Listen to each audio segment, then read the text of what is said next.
Hello and welcome to another edition of Stockwatch. So as we get into the trading week, we're hearing that Boeing have been basically criticised from a US Senate committee this time over its failings over the two crashes that it had in the past few years, which killed over 300 people, unfortunately.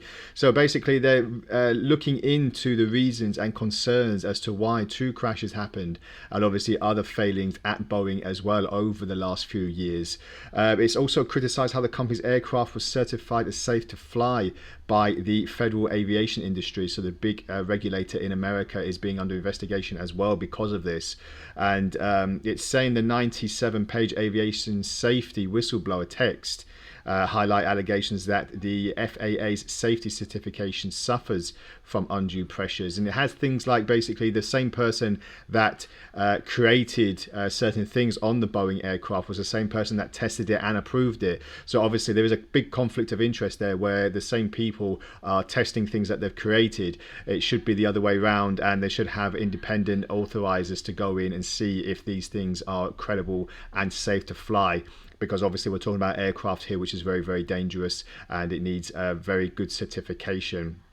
So we'll see what happens in the near term for Boeing. Obviously, their stock has taken a big dive in the last trading year. It did have a little bit of an upswing at the beginning of the year, but we'll check the chart shortly. And just another company, airline company I want to look at is EasyJet. They have actually been hit at the moment with Omicron fears. Their bookings are down and cancellations have occurred due to this wave, especially in the UK as we head up into the winter months.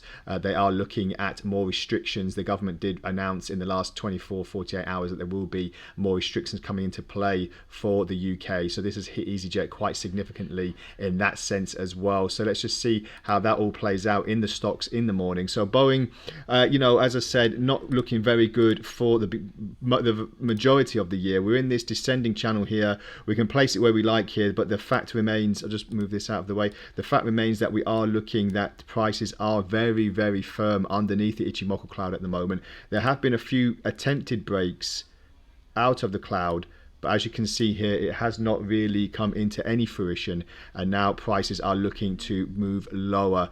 So at the bounce and the resistance we've seen at the mean regression of this descending channel shows that there's probably going to be another test to the downside, roughly towards the $180 range at least. Not too much on the RSI as well. It's pretty much going with the trend, as you can see here. Not much in the way of divergences. So we'll see what happens in the near term at least as we look on the 4-hour chart as well.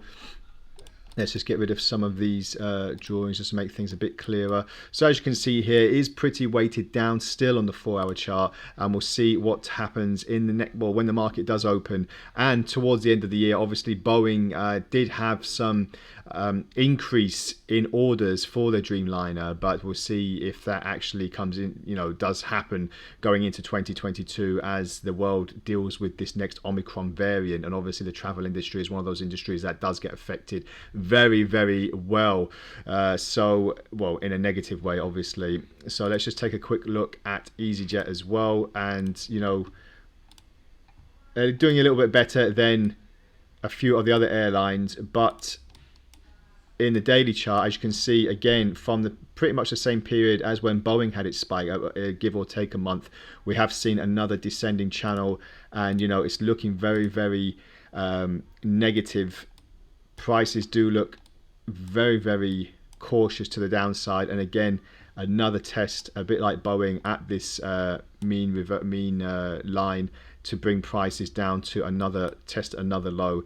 So again, we'll see what the outcome is in the next few trading sessions, because this is supposed to be the time where there's a lot more travel in the world due to the westernized holidays that we have in the world. And we are looking to see that decline at a quite a rapid rate from from pre-pandemic levels at least as well. So just looking on the 4-hour chart as well, we are engulfed in the Ichimoku cloud, but as you can see here, very firm, very heavy resistance at the moment on the bottom border of the Ichimoku cloud. So we'll see if that comes into fruition as well, with another move to the downside, which is looking more likely than not. So I'll be looking to put in some good stops there. excuse me, to see if we can jump on any opportunities, even if the market is trending lower. So just bear in mind that either way the market does turn around, we can actually jump on opportunities if there are some in the market. But obviously keep your eyes open for more details coming out of the aviation industry as we head into not only the Christmas period, but also the winter months as well, where a lot more traveling does take place for the westernized holiday. So that's all from the Stock Watch today. Once again, this video will be posted on our YouTube channel, so feel free to comment and we'll get back to you as soon as possible. We'll speak again tomorrow. Bye for now.